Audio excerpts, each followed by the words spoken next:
Hello everyone, good morning. তো আজকে হচ্ছে সানডে, আর দেখো সানডেতে আজকে কি সুন্দর রোদ উঠেছে বাইরে। একদম মানে ঠান্ডাটা অনেকটা কমে গেছে, এবার সুন্দর রোদ উঠেছে। আর সানডে আজকে সবার ছুটি, আর ছুটি বলে আজকে আমাদের কি বানানো হচ্ছে, মা আজকে বানাচ্ছে হচ্ছে এই যে পিঠে। তো আমরাও আজকে পিঠা খাবো, এই যে সমস্ত প্রিপারেশন চলছে। আজকে মায়ের নাতিও চলে এসছে ছুটি, তাই আজকে আমাদের বাড়িতেও হবে হচ্ছে পৌষ পার্বণের পিঠা। পৌষ পার্বণ চলে গেছে তো কি হয়েছে, আমাদের কাছে টাইম ছিল না, আজকে রোববার, তাই আজকেই আমাদের পিঠা তৈরি হবে। এই যে সমস্ত প্রিপারেশন চলছে। এই যে এটা হচ্ছে মায়ের নাতি, এই যে বড় নাতি চলে এসছে। বড় নাতি চলে আসার জন্য আজকে তো দিদা তোর জন্য তো পিঠা বানাচ্ছে আজকে। বেশ, আজকে এবার দিল্লিতে বসো পিঠা। আহাহা। এই যে মা আসার সময় এই ঝোলা গুড়টা নিয়েও এসছে, মানে আমাদের পিঠা খাওয়াবে বলে ঝোলা গুড়, এই দিয়েই আজকে পিঠা হচ্ছে।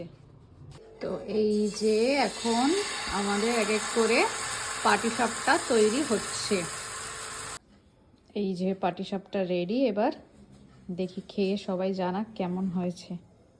মানে আমি তো বানাইনি, মাই বানিয়েছে। এই নে, এবার তোরা টেস্ট কর। টেস্ট করে বল কেমন হয়েছে।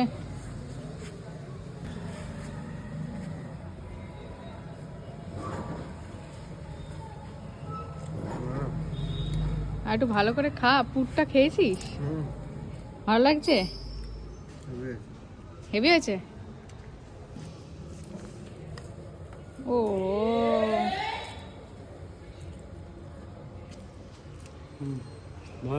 কেমন, ভালো হয়েছে? তো এখন ব্যালকনিতে বসে আমাদের মানে ঠান্ডার রোদে বসে বসে পিঠা খাওয়া চলছে। এই যে সব বসে বসে পিঠা, এর মধ্যে একটা দুটো ভেঙে গেছে যদিও বা ওঠাতে গিয়ে। যাই হোক, টেস্টটা কিন্তু ব্যাপক হয়েছে। হ্যাঁ কি বলো?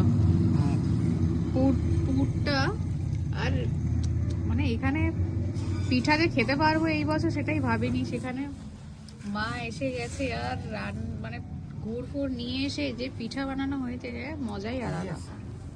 মা হচ্ছে নারকেল দিয়ে খাবে না, অ্যাসিড হয় বলে, সেই জন্য এমনি বানিয়ে গুড় দিয়ে খাচ্ছে। এটা হচ্ছে মার অন্যরকম স্পেশাল পিঠা।